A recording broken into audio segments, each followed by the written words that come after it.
Ferry Irawan langsung peluk ibunya setelah bebas dari penjara. Ferry Irawan langsung peluk ibu dan adiknya setelah bebas dari penjara. Mantan suami Vena Melinda itu sebelumnya menjalani hukuman di Lapas Kediri, Jawa Timur pada tanggal 17 Agustus tahun 2023. Ia diketahui selesai menjalani masa hukuman penjara imbas jeratan kasus kekerasan dalam rumah tangga, KDRT, yang dilaporkan Vena.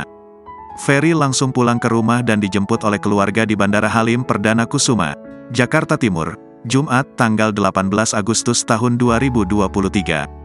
Setibanya di bandara, Ferry langsung memeluk ibunda, begitupun sang adik. "Saya bersyukur ada dua wanita hebat di samping saya, ada ibu saya yang begitu besar pengorbanannya.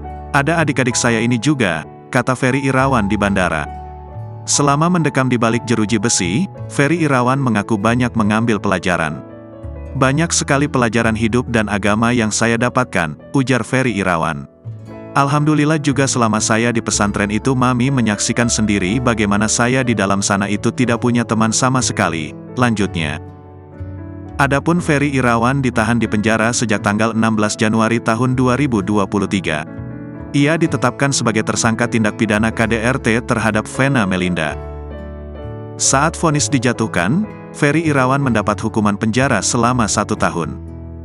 Namun bebasnya Ferry Irawan belum genap 1 tahun ditahan. Sebab Ferry Irawan mendapat remisi hari kemerdekaan.